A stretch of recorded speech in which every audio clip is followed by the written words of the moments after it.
Hola, hola, bendiciones a todos, bendiciones. El día de hoy vamos a revisar, a analizar esos versos que en el judaísmo utilizan como aparentes profecías mesiánicas. Varios versos del Tanaj hebreo que en el judaísmo utilizan como profecías mesiánicas, como si fueran requisitos mesiánicos, pero vamos a ver desde el texto hebreo, también vamos a ver en contexto que son profecías que no hablan del Mesías, son profecías que solamente hablan del reinado de David, de sus descendientes, pero nunca hablan acerca del Mesías.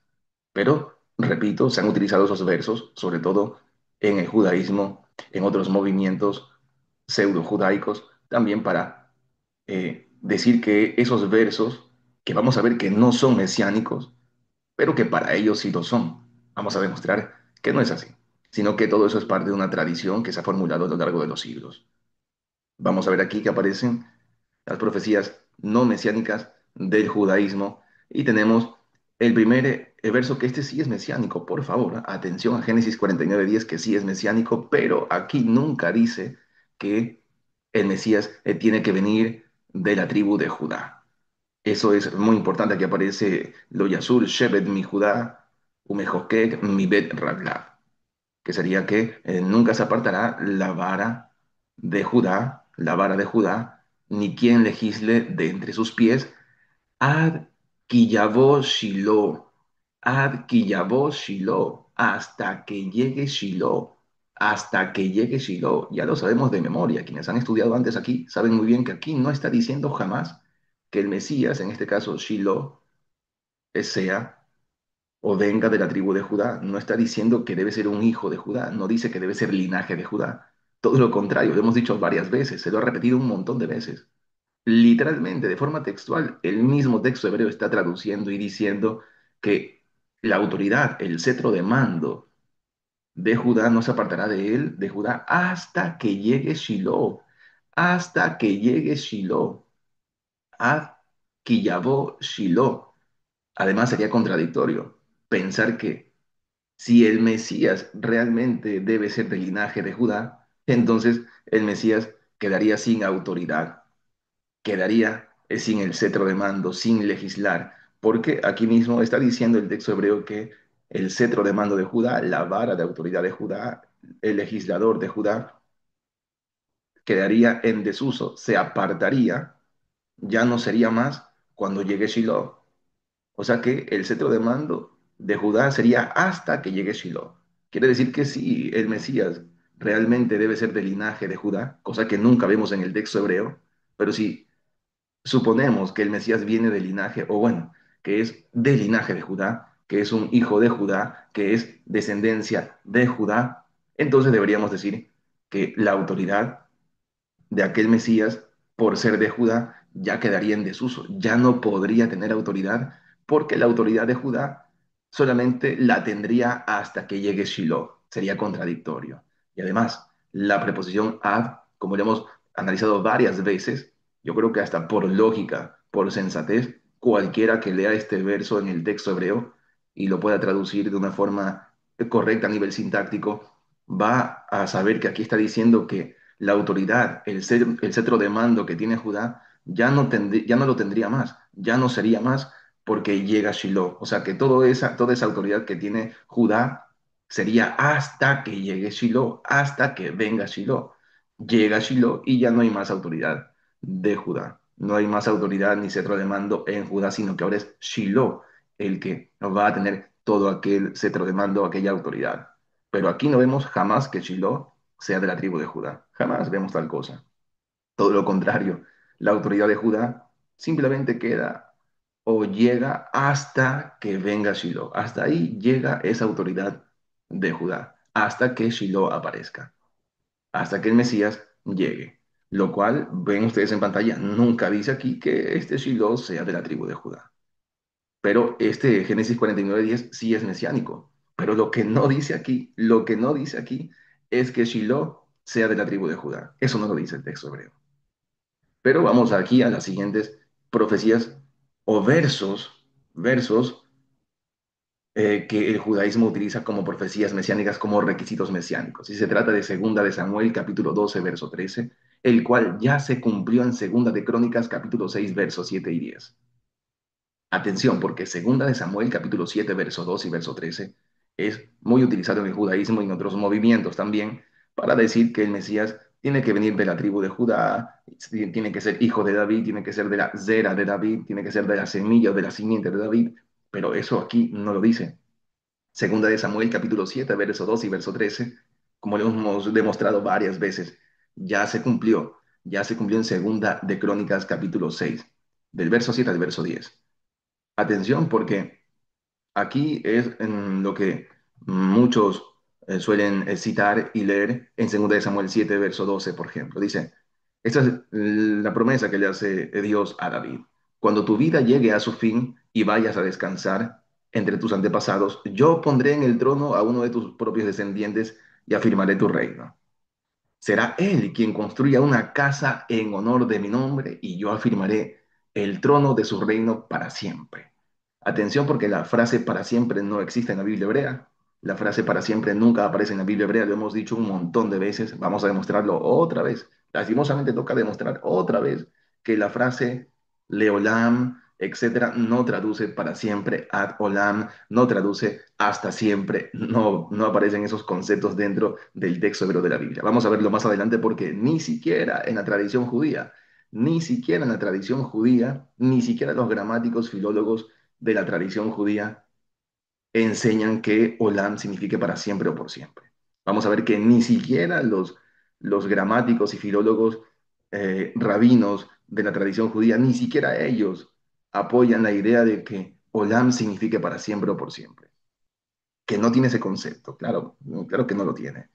Vamos a verlo a continuación, pero aquí está hablando Dios, bueno, en este caso Natán a David, el profeta Natán a David, profetizándole, prometiéndole que va a haber un hijo, uno de sus descendientes que ocupe su trono y afirme su reino y que va a construir un templo, una casa en honor del nombre del Señor.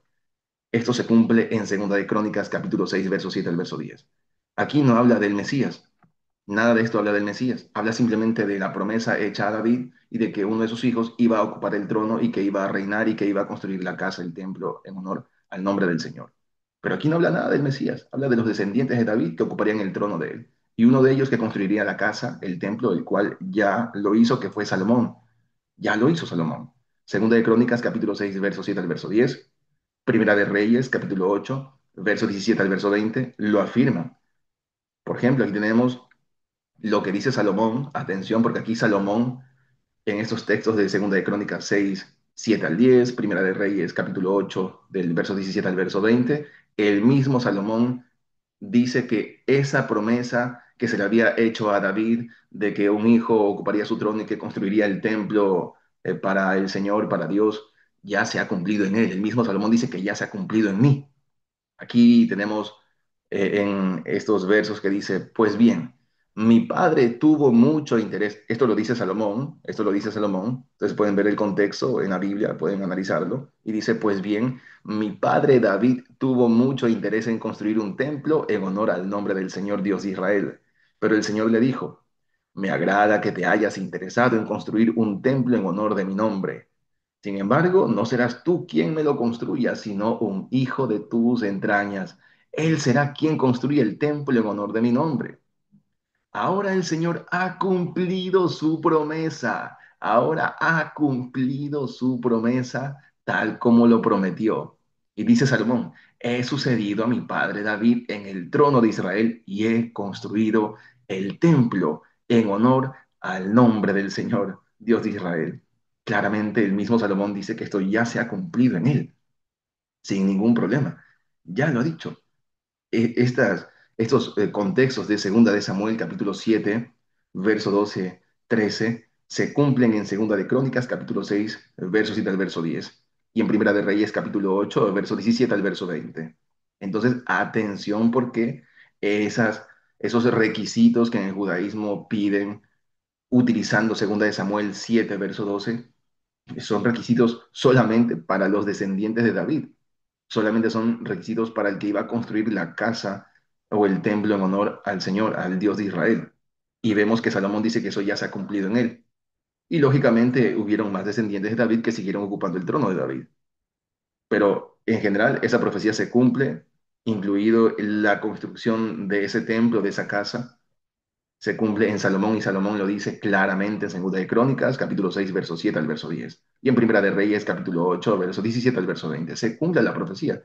No podemos utilizar las profecías de Segunda de Samuel, capítulo 7 verso 12 como requisito mesiánico, ya que aquí no habla del Mesías, sino que es una profecía cumplida en Salomón y el mismo Salomón lo afirma. Eso tenerlo presente. Vamos a ver esto que muchos han traducido como para siempre, por siempre. Fíjense que nosotros leímos en Segunda de Samuel capítulo 7 verso 13 por ejemplo, donde dice que yo afirmaré el trono de su reino para siempre. Mucha gente se agarra de para siempre o por siempre. Dicen, sí, ves, date cuenta, es para siempre, es por siempre. Pero hemos hablado un montón de veces y hemos demostrado varias veces, muchas veces, que la frase olam o leolam, en este caso, el sintagma preposicional leolam, ad olam, no significa para siempre. Ahí donde dice para siempre, aparece ad olam, ad olam. Ad olam, que sería hasta un olam. Y vamos a ver qué significa la palabra olam, tanto en la tradición judía como entre los textos semitas. Fíjense que ni siquiera la tradición judía apoya la idea de siempre o para siempre respecto a la palabra olam. Aquí tenemos al filólogo y gramático judío, al rabino Saadia ibn Danan, en el diccionario Sefer HaShorashim, es un pilar de la gramática del judaísmo, Saadia ibn Danan. Y ustedes van a ver que aquí aparece la raíz alam y sus derivados.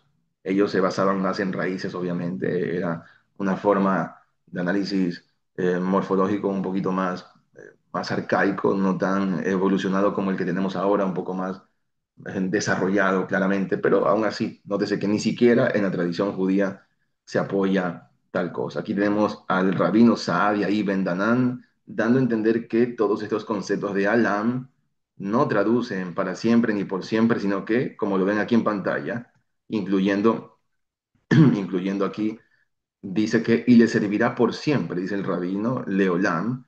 Y miren lo que dice aquí al lado, ¿no?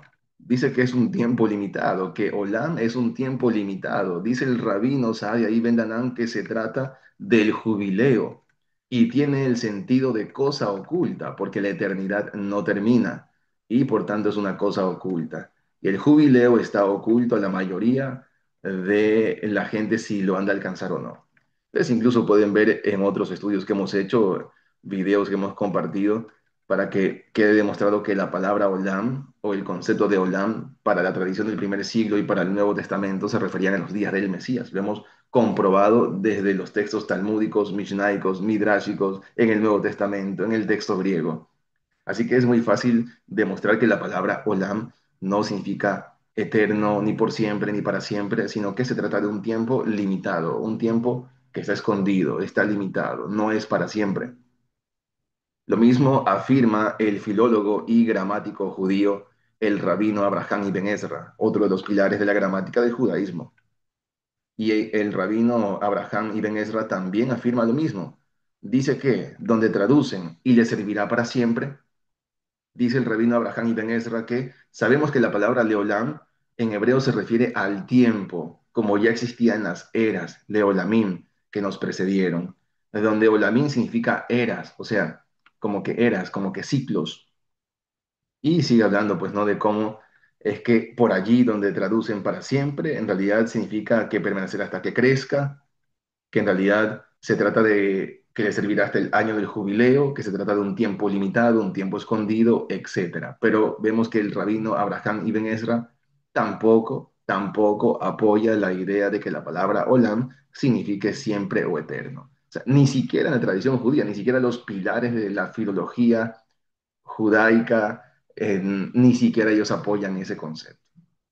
Entonces, eso tenerlo presente. También tenemos a los semitistas, Ernst Jens y Klaus Westermann. Esos son expertos en lenguas semíticas, en la Biblia hebrea también, por supuesto, y nos sugieren que la traducción adoptada en el título eternidad es inadecuada en numerosos pasajes con Olam en el Antiguo Testamento, pero aún allí donde no lo es, no debe introducir en los textos un concepto preconcebido de eternidad cargado de toda una serie de contenidos filosóficos o teológicos posteriores.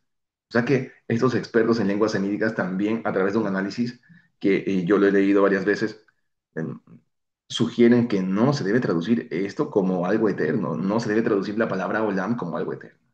Por tanto, cada vez que ustedes vean, y no me da pereza repetir lo mismo, pero vaya que lo hemos repetido un montón de veces, ya saben que cuando vean para siempre o por siempre, como sucede en Segunda de Samuel, capítulo 7 verso 13, donde dice que afirmará el trono de su reino para siempre, allí no dice para siempre, dice ad olam, hasta un olam.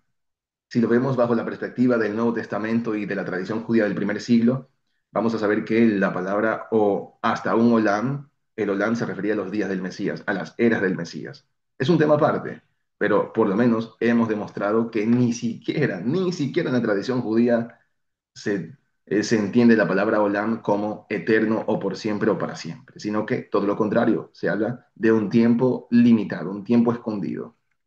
Eso tenerlo presente. Y hemos presentado tanto a filólogos y gramáticos rabinos judíos, que son pilares de la gramática del judaísmo, afirmando lo que hemos dicho nosotros también, y además expertos en lenguas semíticas, como para que no se piense que solamente somos nosotros los que afirmamos tal cosa. Si seguimos avanzando, tenemos otro de los versos que utiliza el judaísmo como que si se tratasen de profecías mesiánicas, como requisitos mesiánicos. Pero nótese que aquí aparece el Salmo 132, verso 11. Pero el Salmo 132, verso 11 es la misma promesa a David que aparece en Segunda de Samuel, capítulo 7, verso 2 y verso 13. Es lo mismo. El Salmo 132 es la misma promesa o juramento que se le había hecho a David en Segunda de Samuel 7, verso 2 y verso 13, de que uno de sus hijos ocuparía su trono y que construiría un templo, una casa en nombre de él. Es lo que aparece en el Salmo 132, verso 11. Pero en el judaísmo se utilizan estos versos como si fueran mesiánicos, pero no son mesiánicos. Aquí no aparece por ninguna parte una profecía acerca del Mesías. Vamos a ver que las profecías mesiánicas son un poco diferentes en cuanto a los vocabularios. Pero aquí, en el Salmo 132, verso 11, no aparece ni una referencia al Mesías, sino que vamos a ver que los vocabularios que se utilizan en el Salmo 132, verso 11, desde el verso 10 en adelante, en todo el contexto del Salmo 132, son los mismos vocabularios de la promesa que se le hizo a David y que se cumple en Salomón. Atención, atención con los vocabularios. Aquí aparece en esta versión, no he colocado el texto hebreo por ahora, cuando sea necesario lo vamos a hacer. Pero aquí aparece, en este verso dice, por amor a David, tu siervo, no le des la espalda a tu ungido. El Señor ha hecho a David un firme juramento que no revocará. A uno de tus propios descendientes lo pondré en tu trono. Si tus hijos cumplen con mi pacto y con los mandatos que les enseñaré, también sus descendientes te sucederán en el trono para siempre. Dice acá, ya sabemos que la traducción para siempre es inadecuada, no es correcta. Lo hemos visto ya con pruebas de filólogos, de gramáticos, de semitistas, etc. Entonces, aquí les he leído un vocabulario que se cumple. Este Salmo 132, donde dice, por amor a David tu siervo, no le des la espalda a tu ungido. El Señor ha hecho a David un firme juramento, a tus propios descendientes los pondré en tu trono. Y si tus hijos cumplen con mi pacto y con los mandatos que les enseñaré, también sus descendientes te sucederán en el trono. Aquí, atención a estos vocabularios, por favor, porque hemos dicho que el rey Salomón confirma esta profecía del Salmo 132, verso 10 al verso 12, la confirma dentro del mismo contexto de Segunda de Crónicas, capítulo 6. Repito, este Salmo 132, verso 10 al verso 12, en contexto es la misma promesa que se le hizo a David y que aparece en Segunda de Samuel, capítulo 7, verso 2 y verso 13. Aquí, en este Salmo de David, en el Salmo 132, que es un Salmo de David, aquí todavía Salomón no es rey. Aquí Salomón todavía no ha construido el templo en honor al Señor, en honor a Yahvé, para nada. No se ha construido. Salomón, no sé si haya nacido todavía en este momento, pero por lo menos Salomón no ha sido rey todavía de Israel, no ha muerto David, no ha construido la casa o el templo a Yahvé. Por tanto, es hasta por lógica, ¿verdad? Sigue diciendo acá, pues, y estos vocabularios muy importantes. Vemos que el rey Salomón confirma esta profecía del Salmo 132 dentro del mismo contexto de Segunda de Crónicas 6. Recordemos que el Salmo 132 es un salmo de David, todavía no es rey Salomón, todavía Salomón no construye el templo, sino que es el mismo David recordando aquella promesa que se le había hecho en Segunda de Samuel capítulo 7 verso 12. Es el Salmo 132 un recordatorio de David de esa promesa que se le había hecho en Segunda de Samuel capítulo 7 verso 12. Entonces, eso tenerlo presente, por favor, no querer trasladarlo a cientos de años después de la vida de David, sino que el Salmo 132 es el mismo David recordando esa profecía o esa promesa de segunda de Samuel 7, verso 12, de que uno de sus hijos ocuparía el trono de él y de que construiría ese hijo la casa o el templo a Yahvé, al Dios de Israel. Pero no es mesiánico ese salmo para nada. Atención porque el mismo rey Salomón confirma que el Salmo 132 es la misma promesa o juramento que se hace en 2 de Samuel 7:12 y que se cumple en el mismo Salomón. Salomón utiliza el mismo vocabulario del Salmo 132, verso 10 al verso 12 en Segunda de Crónicas, capítulo 6 verso 7 al verso 10 hasta el verso 42. Utiliza el mismo vocabulario. Vamos a ver aquí a continuación, con facilidad, con mucha facilidad, vamos a ver que el Salmo 132 no es mesiánico, no habla del Mesías, sino que simplemente es la misma promesa o juramento que se le hizo a David en Segunda de Samuel 7:12 y que se cumple en Salomón. Recordemos, aquí Salomón en Segunda de Crónicas 6, verso 7 al verso 10, empieza a recordar la promesa que le habían hecho a David, de que mi padre tuvo mucho interés en construir un templo en honor al nombre del Señor, Dios de Israel. Eh, y luego le dice que no serás tú quien me lo construya, sino un hijo de tus entrañas. Él será quien construya el templo en honor de mi nombre. Y aquí Salomón dice, ahora el Señor ha cumplido su promesa, tal como lo prometió sucedió o es sucedido a mi padre en el trono de Israel y construyó el templo en honor al nombre del Señor, Dios de Israel. Eso hablan de Salomón, en 2 de Crónicas 6, verso 10. Y atención el verso 42, lo que dice Salomón. Señor y Dios, no le des la espalda a tu ungido. Recuerda tu amor fiel hacia David, tu siervo. Es decir, que en Segunda de Crónicas capítulo 6, en el verso 42, mismo contexto donde Salomón ya termina de construir el templo y dice que ya se ha cumplido la profecía y la promesa que se le había hecho a su papá David, vemos que en ese mismo contexto, el mismo Salomón utiliza las mismas palabras, perdón, las mismas palabras, el mismo vocabulario que aparece en el Salmo 132, verso 10 en adelante. Miren, aquí tenemos otra vez el Salmo 132 por amor a David, tu siervo, no le des la espalda a tu ungido. Es la misma palabra, la misma frase que utiliza Salomón después de construir el templo, después de cumplir la promesa, dice, Señor y Dios, no le des la espalda a tu ungido, recuerda tu amor fiel hacia David, tu siervo. O sea que aquí estamos ante una profecía cumplida. Quiere decir que el Salmo 132 habla de los descendientes de David, habla de los hijos de David, y atención porque es un juramento, una promesa, un pacto condicional. Está condicionado.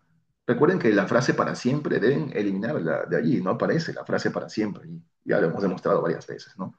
Pero este es un pacto bajo condiciones. El pacto davídico es un pacto bajo condiciones. Más adelante vamos a ver una cuestión en Jeremías 33 que habla de un pacto inquebrantable que nunca se va a quebrantar.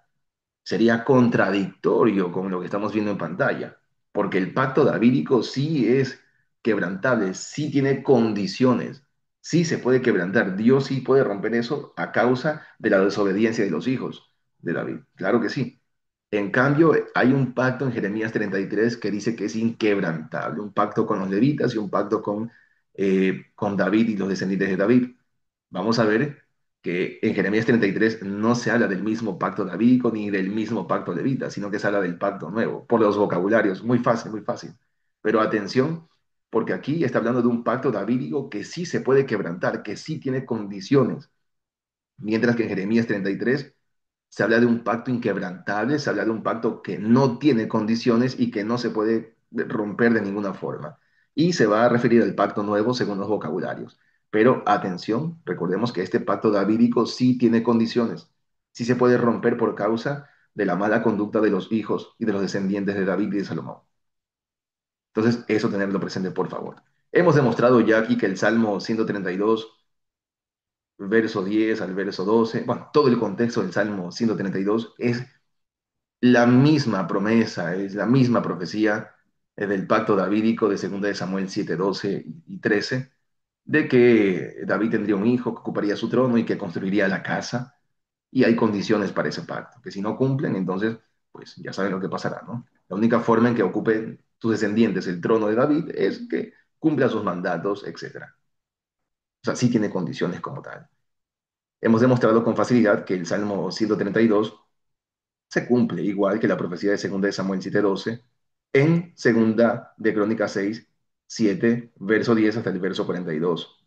Es decir, se cumple en Salomón. Salomón es el que cumple la profecía del Salmo 132, que es la misma de 2 de Samuel 7:2. Es la misma cosa. Aquí ustedes pueden ver la comparación de palabras usadas en el Salmo 132, verso 10 al verso 12. Y las que utilizó Salomón para afirmar todo esto como profecía cumplida en él mismo. En él mismo. Pueden ustedes leerlo acá, ¿no? En lo que es el Salmo 132, del verso 1 hasta el verso 12, si es posible. Vamos a ver aquí lo que les mencionaba, por favor. Ojo, atención a esto, por favor. ¿Ah? Ya hemos demostrado primero hemos demostrado que eh, Shiloh no es linaje de Judá. Shiloh no es hijo de Judá. Todo lo contrario, dice que más bien la autoridad y el cetro de Judá tendrá validez hasta que llegue Shiloh. Hasta que llegue Shiloh. Aquí no habla jamás de que el Mashiach o que de Shiloh nunca se habla de que sea descendiente de David, ni linaje de Judá, ni nada de eso. Todo lo contrario, se utilizan vocabularios muy raros que más bien le quita la autoridad a Judá. Judá ya deja de tener autoridad y cetro de mando, hasta que llegue Shiloh, el cual aquí nunca dice, el texto hebreo nunca dice que es descendiente de Judá, para nada de eso. Y ya vimos que segunda de Samuel 7:12 se cumple en segunda de Crónicas capítulo 6, del verso 7 al verso 10, y en primera de Reyes capítulo 8, verso 17 al verso 20. Se cumple tal cual, no pasa nada, es muy fácil de analizar eso. Vimos que la palabra olam no traduce eterno para siempre, lo hemos demostrado con facilidad. Pero no solamente eso, sino que también hemos visto que el Salmo 132 es la misma promesa a David que aparece en 2 de Samuel 7, 12, 13. Así de sencillo, no hay que hacernos líos. Ustedes pueden ubicar el Salmo 132, verso 11, del verso 10 al verso 12, mejor dicho, lo pueden ubicar fácilmente ya cumplido en Salomón, en Segunda de Crónicas, capítulo 6, del verso 7 hasta el verso 42. Ya hemos demostrado eso con facilidad. Son las profecías, o mejor dicho, los versos, los versos bíblicos que utiliza el judaísmo como requisitos mesiánicos. Y estamos demostrando que no son requisitos mesiánicos, que no aparece nada acerca del Mesías. Ahora vamos a Jeremías 33, verso 17 al verso 26. Jeremías 33, pero vamos desde el verso 15, del verso 15 al 26. Desde el verso 15, ojo, desde el verso 15 al 26. Jeremías 33, desde el verso 15 al verso 26. Esa es la promesa del Mesías a David. Y también hay una promesa de tener multitud de descendientes que ocupen su trono. Atención porque ese es el contexto del pacto nuevo. Jeremías 33 es un contexto del pacto nuevo. Atención, por favor. Primero, ubiquemos el contexto dentro del pacto nuevo. Jeremías 33, verso 20 dice, si ustedes pudieran romper mi pacto con el día y mi pacto con la noche, de modo que el día y la noche no llegaran a su debido tiempo, también podrían romper mi pacto con mi siervo David, que no tendrías un sucesor que ocupara su trono, y con los sacerdotes levitas, que son mis ministros. Atención a este vocabulario en el verso 20. Dice, si ustedes pudieran romper mi pacto con el día y mi pacto con la noche, de modo que el día y la noche no llegaran a su debido tiempo. Ese vocabulario, este vocabulario en el verso 20 es el mismo vocabulario del pacto nuevo, es el mismo vocabulario del pacto nuevo de Jeremías 31, verso 35, verso 36. Aquí tenemos que dice, por ejemplo, en Jeremías 31, verso 35 y verso 36, que es el contexto del pacto nuevo, recuerden. Aquí aparece, vienen días, dice el Señor, en que haré un pacto nuevo con Israel y con Judá. No será como el pacto que hice con sus antepasados, etcétera, etcétera. Es el contexto del pacto nuevo. Y aquí en el contexto del pacto nuevo en Jeremías 31, verso 36, verso 35 y verso 36, utiliza el mismo vocabulario de Jeremías 33 verso 20, el mismo de este pacto inquebrantable, de este pacto que no se puede quebrantar, de este pacto que no tiene condiciones. Este vocabulario de Jeremías 33 verso 20, de este pacto que no es quebrantable, de este pacto que no tiene condiciones, este vocabulario es el mismo, repito, el mismo que aparece en Jeremías 31 verso 35 y verso 36, referente al pacto nuevo. Dice aquí Jeremías 31 verso 35. Dice, así dice el Señor, cuyo nombre es Yahvé Tsebaot, que aparece en el texto hebreo, ¿verdad? Quien estableció el sol para alumbrar el día, la luna y las estrellas para alumbrar la noche y agita el mar para que rujan sus olas. Si alguna vez fallaran estos estatutos, afirma el Señor, entonces la descendencia de Israel ya nunca más sería mi nación especial. Atención al vocabulario. Estamos ubicando a Jeremías 33 dentro del pacto nuevo porque se relacionan los vocabularios, es el mismo vocabulario. Además, habíamos dicho que el pacto davídico y el pacto levita sí tiene condiciones, sí tenían condiciones, sí podían ser quebrantados por causa de la desobediencia de los descendientes de Leví, de los descendientes de David. Sí tenían condiciones. En cambio, el pacto que aparece aquí en Jeremías 33, verso 20, en contexto es un pacto inquebrantable, un pacto sin condiciones. Es decir, el pacto nuevo de Jeremías 31, verso, verso 31 al verso 35, verso 36. Repito, repito, aquí se está utilizando el mismo vocabulario, se utiliza el mismo vocabulario en Jeremías 33, verso 20, el mismo vocabulario de Jeremías 31, verso 35 y verso 36. Por tanto, hemos comprobado con facilidad que el contexto de Jeremías 33 habla del contexto del pacto nuevo. No habla del pacto davídico, no habla del pacto levita, habla del pacto nuevo que se hace con las dos casas de Israel. Espero que hayamos ubicado correctamente esto, ¿sí? Atención entonces a los detalles que vamos aquí ahora a continuar. Vamos a ver entonces Jeremías 33 desde el verso 15. Ya hemos ubicado a Jeremías 33 dentro del contexto del pacto nuevo. Muy fácil, ¿verdad? Muy fácil por los vocabularios, muy fácil contextualizar Jeremías 33 con Jeremías 31 en el pacto nuevo. Muy fácil. Entonces ahora vamos a ver verso a verso los versos necesarios, los versos que son necesarios, verso a verso, Jeremías 33, en los versos que suelen ser un poco controversiales. Aquí tenemos en Jeremías 33, verso 15, en esta traducción. Ojo, esta traducción, esto estamos viendo aquí una traducción. Luego vamos a ver en el texto hebreo lo que tengamos que corregir. Miren lo que dice en esta versión en Jeremías 33, verso 15. Es una traducción. Ya vamos a revisar el texto hebreo. Dice el verso 15. En aquellos días y en aquel tiempo haré que brote de David un renuevo justo.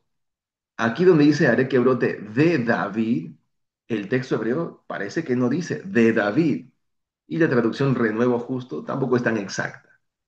Pero vamos a ver que aquí dice haré que en el texto hebreo no dice haré que brote de David, no dice eso, no dice de David, y eso teniendo presente. Sin embargo, atención, atención, porque el verso 15, Jeremías 33, verso 15, sí habla del Mesías, sí habla de una profecía mesiánica, y es el brote de justicia que se va a levantar para David o por David. Vamos a ver que el texto hebreo en primera instancia traduce para o por David, porque aquí David o le David es un complemento indirecto. Vamos a ver eso a continuación en el texto hebreo. Pero primero, atención, porque el verso 15, a pesar de que la traducción no está muy buena, a pesar de que la traducción no es la mejor, aún así el verso 15 no habla de muchos descendientes de David, no habla de muchos hijos de David, habla de uno solo, un brote, un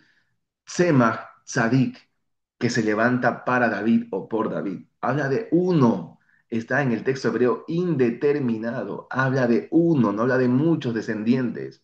No habla de muchos, habla de uno solo. Por favor, atención a esos detalles. Lo cual es un poco raro porque luego, en el mismo contexto de Jeremías 33, el Señor sigue, bueno, Dios sigue hablando eh, y profetizando a Jeremías sobre multiplicar la descendencia de mi siervo David.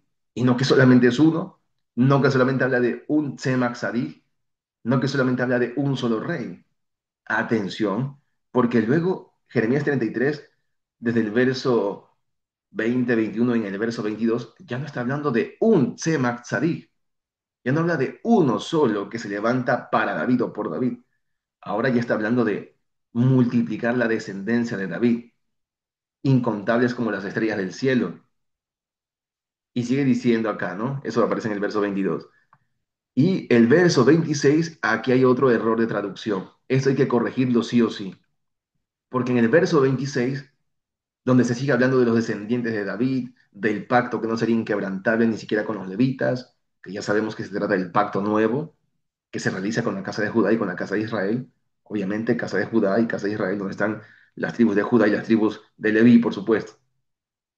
Vemos entonces que en el verso 26, en ese mismo contexto donde se habla acerca de los descendientes de David, que iba a multiplicar la descendencia de David, el verso 26 comete un error de traducción, por lo menos en muchas versiones bíblicas, porque aquí viene diciendo, entonces habría rechazado a los descendientes de Jacob y de mi siervo David, no habría escogido a uno de su linaje para gobernar. En las traducciones, por error, ponen a uno de su linaje para gobernar. A uno de su linaje, pero el texto hebreo no dice que a uno de su linaje para gobernar. El texto hebreo, y vamos a demostrarlo a continuación, el texto hebreo aquí está hablando realmente de muchos que gobiernan, de muchos que gobiernan. Habla de Moshelim en plural. Aquí las traducciones se han equivocado, no han traducido correctamente. Aquí no está hablando de uno, de un descendiente o una semilla de David que va a gobernar. No habla de uno para nada, no habla de uno, habla de muchos. En el texto hebreo habla de muchos. Aquí se ha cometido un error de traducción y es muy importante analizar eso. Perdón. Entonces vamos a corregir. Yo quiero que ustedes tengan presente, ¿sí? Todo esto. Vamos a corregir ahora mismo algunos versos. Voy a hacerlo un poco más pequeño para que lo puedan ver mejor. Muy bien. Vamos a corregir algunos versos mal traducidos de Jeremías 33. Lo decíamos, ¿no? El verso 15, por ejemplo. El verso 15 decíamos, en Jeremías 33, verso 15, estamos corrigiendo ya las traducciones, vimos que en el verso 15 habla de un brote de justicia, uno solo para David, uno solo, no de muchos, de uno. Y aquí dice, Bayamim Jahem, Ubaed Jahi, aparece acá luego, Atzmiach, le David Tzemach Tzedakah, que sería en aquellos días, en aquel tiempo, haré brotar, haré brotar o voy a hacer brotar un tzemach acá un brote de justicia, un tzemach acá un brote de justicia, le David, para David, le David, para David. Es decir, aquí está el verbo atzmiach, el verbo tzamach en primera persona como un plural, tiempo imperfecto, yictol, Atzmiach, el verbo, complemento directo, tzemach acá complemento directo y el complemento indirecto, aplicando una sintaxis elemental básica. Es decir, todo verbo tiene su complemento directo y su complemento indirecto. Sería muy raro querer traducirlo de David. Sí podríamos hacerlo, claro que sí. Pero estamos apelando ahora a la sintaxis básica elemental de siempre. Verbo, un verbo contiene su complemento directo y también su complemento indirecto cuando es transitivo. Temas gramaticales, pero si somos muy, pero muy literales, aquí no dice que haré brotar de David, sino que haré brotar para David un Tzemach Tzedakah. Imagínense, no habla de uno y no habla que es de David, habla que es para o por David, un Tzemach Tzedakah. Y habla de uno, no habla de muchos. Aquí se habla de un brote, un renuevo, un brote para David, no de dos ni de tres, sino de uno solo, uno solo. Vamos a ver ahora el verso 22. Atención al verso 22. Aquí no hay que corregir absolutamente nada. Simplemente les pongo el verso 22 para que recuerden que ya se empieza a diferenciar el verso 15, Jeremías 33, verso 15, se empieza a diferenciar del resto de versos, porque los demás versos ya no hablan de uno, ya no hablan de un Tzemach Tzedakah, ya no habla de un descendiente de David, ahora habla de muchos, de la multiplicación de la descendencia de David y de los levitas. Ya no se habla de uno, sino de multitud de hijos o descendientes de David. Y ahora sí, el verso 26. El verso 26 hay que también aclararlo. Recordemos que Jeremías 33 es contexto del pacto nuevo. No habla del pacto davídico, no habla del pacto levita, porque esos pactos sí son quebrantables en el sentido de que sí tienen condiciones y que se puede quebrantar y puede quedar en desuso. O sea, sí tienen condiciones en el texto hebreo, tales pactos. Pero en Jeremías 33, el pacto que se menciona allí es inquebrantable. No tiene manera de quebrantarse, para nada. Y vemos que es el mismo vocabulario del pacto nuevo en Jeremías 31, verso 35 y verso 36. Muy fácil, ¿verdad? Lo comparamos, los vocabularios, muy fácil. Lo ubicamos con facilidad. Jeremías 33 con el pacto nuevo de Jeremías 31. Lo ubicamos y lo comparamos y lo conectamos de una forma muy fácil, muy sencilla. Entonces estamos en ese contexto. Ya hemos visto que el verso 15, Jeremías 33, verso 15, no dice que es un brote de David, sino para David. El verso 22 ya no habla de un brote, ya no habla de un descendiente, ya no habla de uno solo, habla de muchos hijos de David, habla de muchos descendientes de David. Ya se contradice un poco con lo que vemos en el verso 15. Y el verso 26 tiene un error de traducción en las traducciones, por lo general al español, al inglés, etc. El verso 26, Jeremías 33, verso 26, donde traducen a uno de su linaje para gobernar, a uno de su linaje para gobernar, es un error de traducción, un error de traducción. Allí donde dice a uno de su linaje para gobernar, el texto hebreo dice Mizaró Moshelim, Mizaró Moshelim, de su semilla, de su descendencia, de su simiente, que gobiernan, los que gobiernan. Moshelim está en plural, incluso es el morfema plural im. Moshelim, los que gobiernan, son muchos que gobiernan. Y se conecta con los versos anteriores donde habla de los muchos descendientes de David. Ya no habla de un brote, ya no habla de uno, ya no habla de un solo Moshel, ya no habla de un solo rey, ya no habla de un solo gobernante, habla de muchos que gobiernan. Esto se contradice con las profecías del rey Mesías en Miqueas 5, verso 1 y verso 2. Porque en Miqueas capítulo 5 verso 1 y verso 2 el texto hebreo solo habla de un solo Moshel, no habla de muchos que van a gobernar. En la profecía mesiánica de Miqueas capítulo 5 verso 1 y verso 2 habla de un Moshel. Aquí aparece Moshel, Moshel, Moshel. Aquí aparece Beatá, Betlehem, Efrata, Tzair, Ligyod, Bealfe Yehudá, Minmejá, Ligetze, Ligyod, Moshel, Be Israel. Ligyot Moshel Bet Israel, un solo Moshel, uno solo. Mientras que en Jeremías 33, verso 26, que estamos viendo no es profecía mesiánica, no está hablando de el Mesías como semilla de David que va a gobernar, no habla eso en Jeremías 33, verso 26. Aquí no habla, en Jeremías 33, verso 26, no habla de el descendiente o de la simiente de David que va a gobernar en singular, no habla. Habla de los muchos descendientes de David que van a gobernar. Mizaró Moshelim, Mizaró Moshelim, Moshelim. Se contradice el texto hebreo. Repito, si es que a alguien le da por tomar este verso como mesiánico, se contradice este verso aparentemente mesiánico, se contradice con las verdaderas profecías del Mesías, porque las verdaderas profecías del Mesías hablan de un Moshel, como en el texto hebreo de Jeremías 5:1, donde te dice que sus orígenes son desde antes de todas las cosas. Umotzaotav mikeden mimeolam. Entonces, eso tenerlo presente, ¿sí?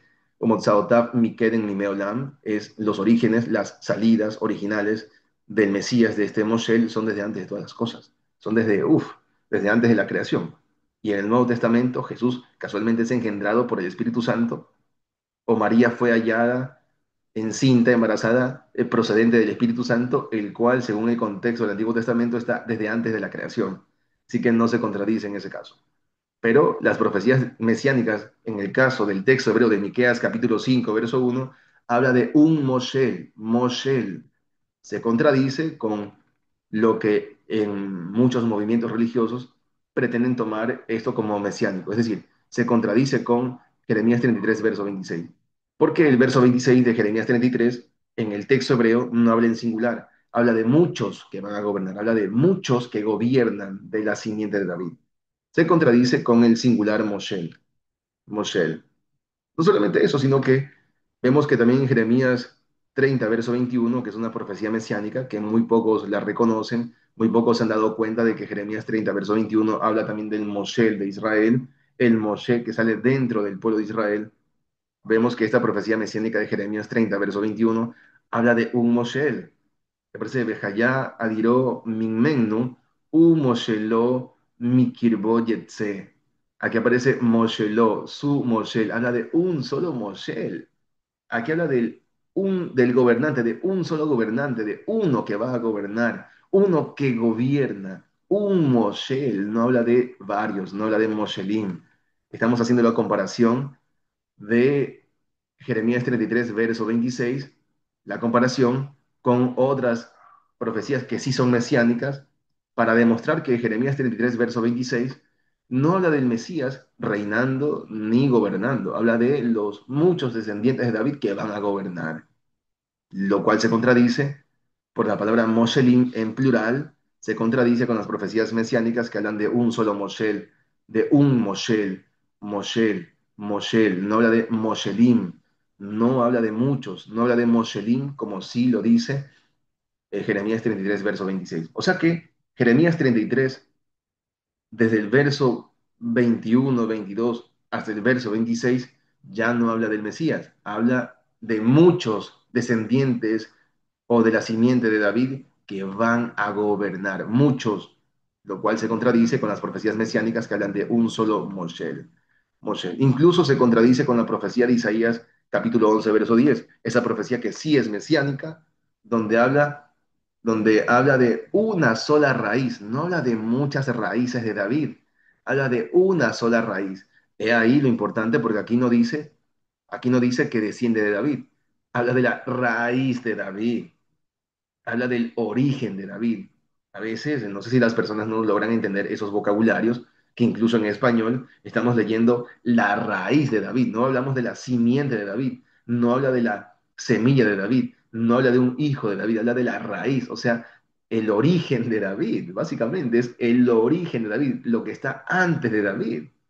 Shoresh David, aquí aparece Bejayá, Bayom Jahu, Shoresh, Yishai, Asher Omed Lenes Amim, que en aquel día, la raíz dice ahí, la que se levanta o la que se pone de pie sobre un nes, sobre un asta, sobre un palo alto. Muy raro el vocabulario y le hemos demostrado que estos son los vocabularios de números 21 en cuanto a la serpiente de bronce, este saraf, muchos lo llaman serafín, es un saraf, una serpiente ardiente que fue colocada sobre un asta. Es el mismo vocabulario, por si acaso, ¿ah? Es un tema aparte. Y ahí, sobre ese tema, ya lo hemos explicado aquí en este mismo canal.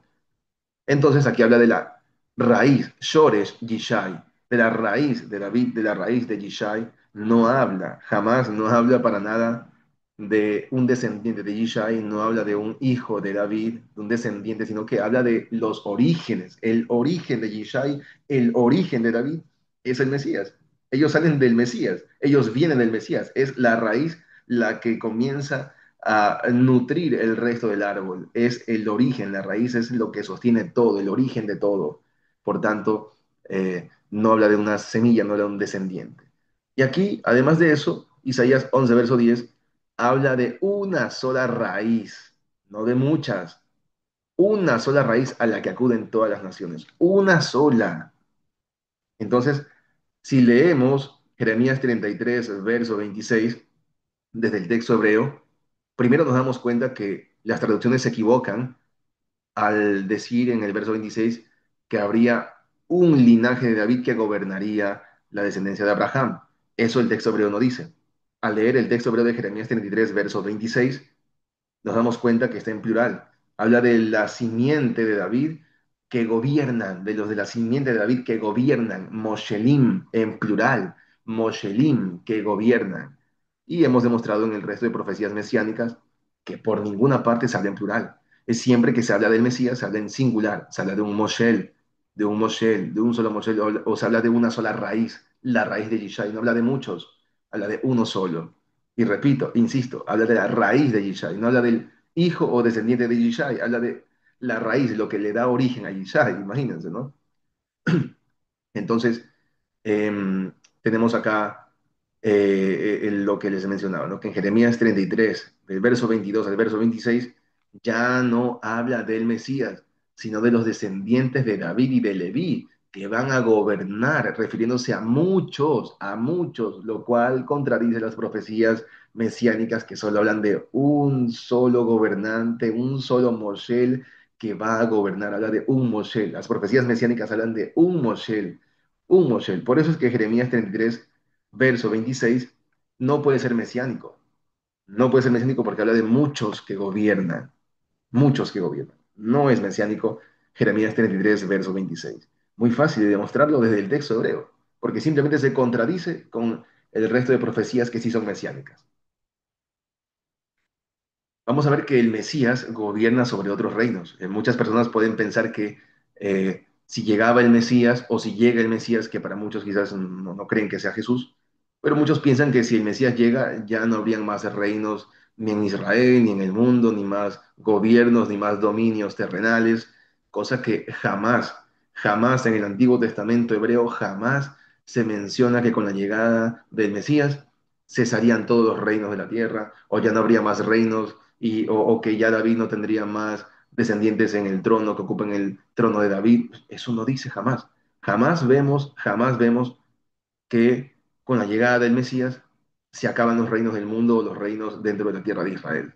Eso jamás vemos en ninguna parte. Todo lo contrario, vemos que en la profecía de la visión de Daniel, capítulo 7 verso 3 y verso 14 dice que este Mesías, este como hijo de hombre que viene entre las nubes del cielo, ahí es una referencia también a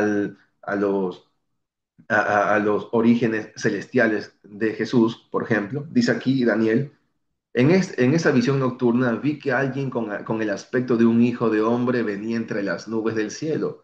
Por eso es que se rasgó las vestiduras también el sumo sacerdote cuando estaba frente a Jesús y él le dijo que me verás venir sobre las nubes del cielo. Es decir, está haciendo referencia a esto, ¿no? A este como hijo de hombre que venía desde el cielo, entre las nubes del cielo. Es decir, denota juicio, expresión de juicio también. Las nubes del cielo en parte expresa juicio, pero es un tema aparte. Dice que vi que alguien con el aspecto de un hijo de hombre venía entre las nubes del cielo. Se acercó al anciano de días, fue llevado a su presencia y se le dio autoridad, poder y reino. Todos los pueblos, naciones y lenguas lo adoraron. Tu dominio es eterno y no pasará, su reino jamás será destruido, ya que aparece que también en el mismo contexto aparecen los santos, el reino de los santos, que aparecen también reinando con el Hijo de Hombre, es decir, con el Mesías.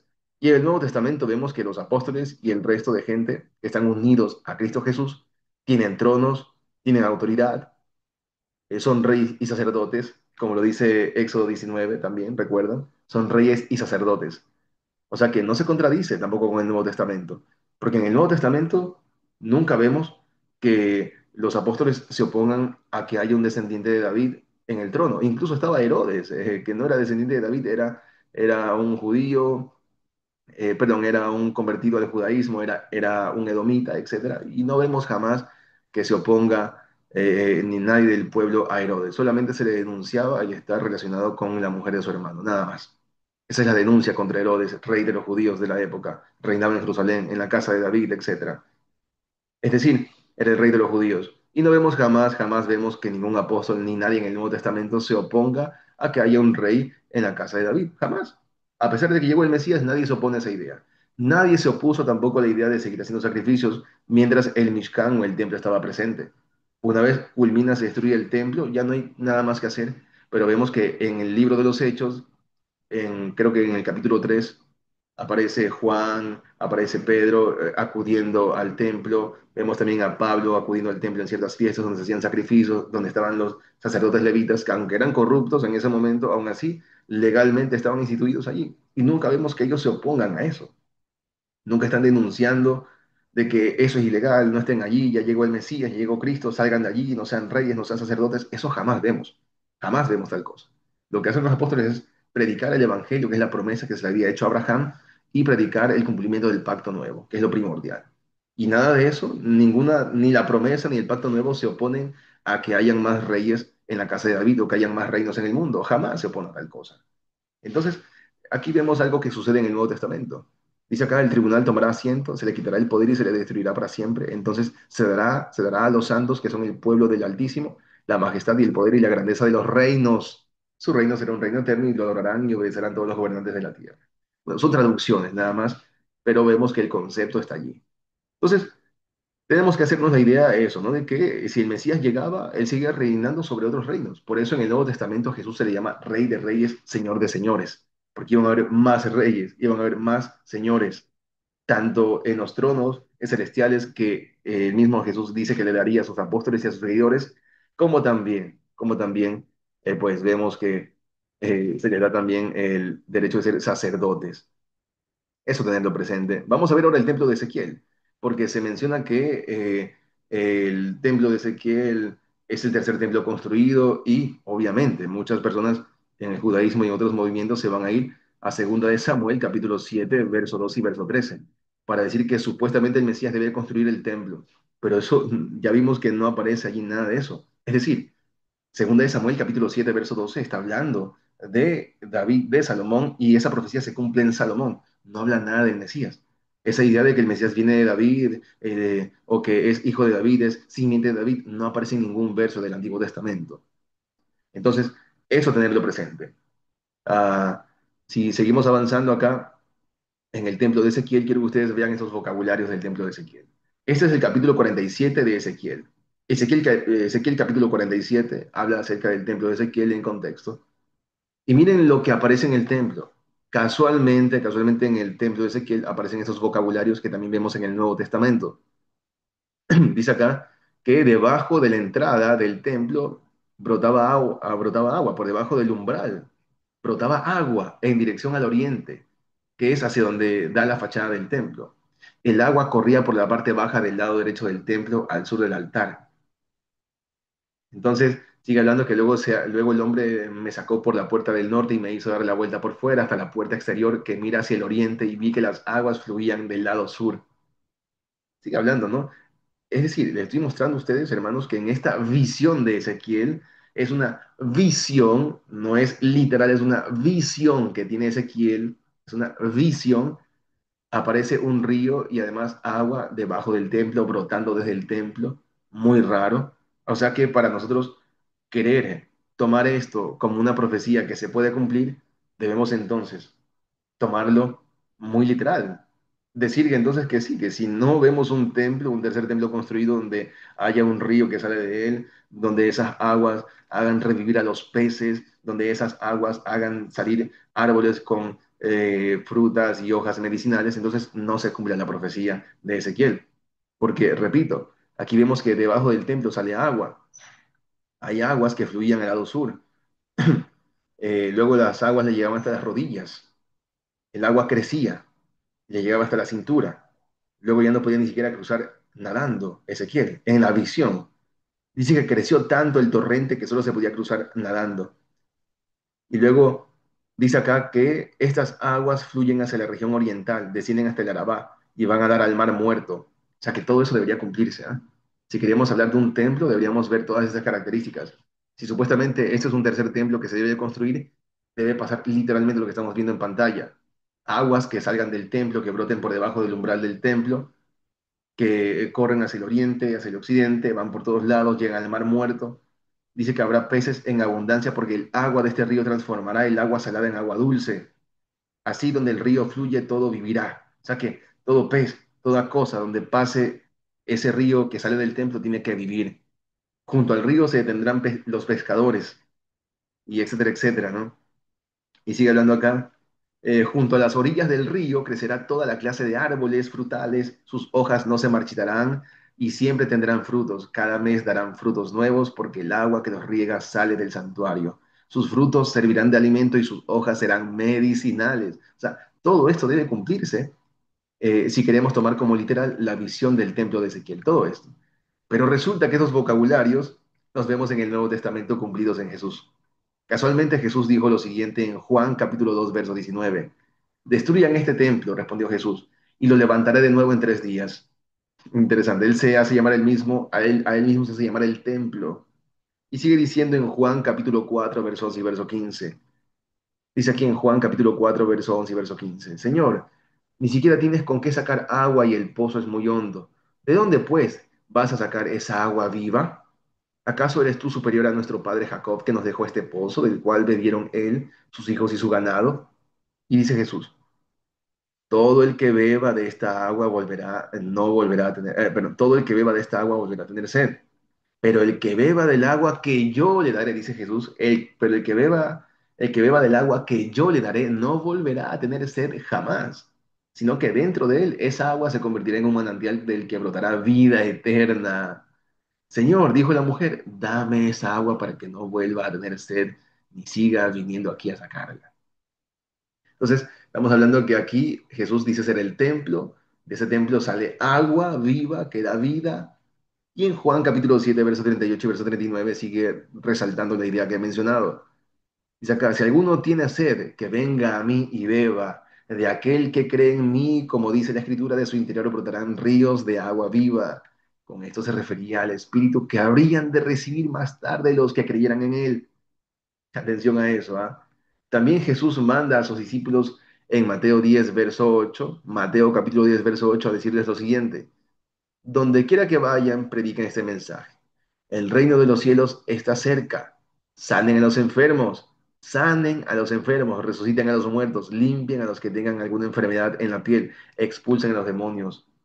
Entonces, atención porque vemos que esos árboles, esas hojas, esos frutos de arrepentimiento, como el contexto del Nuevo Testamento lo menciona, lo desarrollan los apóstoles también y son ellos los que sanan enfermos, los que resucitan, los que sanan, los que curan enfermedades, como lo vemos en los árboles con sus hojas que crecen a causa del río que sale del templo de Ezequiel. O sea que son vocabularios que en el Nuevo Testamento hacen referencia a Jesús y a los que siguen a Jesús, por supuesto. Entonces, aquí también aparece algo muy importante, ¿ah? En Lucas capítulo 3 verso 8 para que veamos cómo se relacionan las personas con los árboles y los frutos de ellos, pues como las acciones que deben realizar. Dice acá, am, dice acá, y decía a las multitudes, eso lo dice Juan el Bautista, y decía a las multitudes que salían para ser bautizados por él, por Juan el Bautista. Oh, generación de víboras, ¿de quién les enseñó a huir de la ira venidera? Haced pues frutos dignos de arrepentimiento y no comencéis a decir dentro de ustedes mismos, tenemos a Abraham por padre, porque les digo que Dios puede levantar hijos a Abraham aún de estas piedras. Y ya también el hacha está puesta a la raíz de los árboles. Por tanto, todo árbol que no da buen fruto se corta y se echa al fuego. ¿Se dan cuenta, hermanos? Son vocabularios que vemos en Ezequiel. Y Mateo 21, verso 43 dice, por eso digo que el reino de Dios se les quitará a ustedes y se le entregará a un pueblo que produzca los frutos del reino, que produzca los frutos del reino. Hermanos, son vocabularios del templo de Ezequiel, de la visión, ni siquiera es una profecía nada más que se le da a Ezequiel, es una visión, una visión. El templo de Ezequiel es una visión y en esa visión del templo de Ezequiel utiliza vocabularios que casualmente en el Nuevo Testamento los vemos cumplidos en Jesús y en los apóstoles. Bueno. No sé si hayan más aparentes profecías mesiánicas del judaísmo que ellos imponen como requisitos mesiánicos y que por ahora hemos visto que los principales requisitos mesiánicos que en el judaísmo se están utilizando no son profecías mesiánicas, no hablan del Mesías, no tienen nada que ver con el Mesías y además son profecías que se contradicen con las profecías mesiánicas. Es decir, esos requisitos mesiánicos del judaísmo que hemos revisado se contradicen con las verdaderas profecías mesiánicas que hemos dado. Entonces, eso es todo por ahora. Un fuerte abrazo a todos y bendiciones a todos.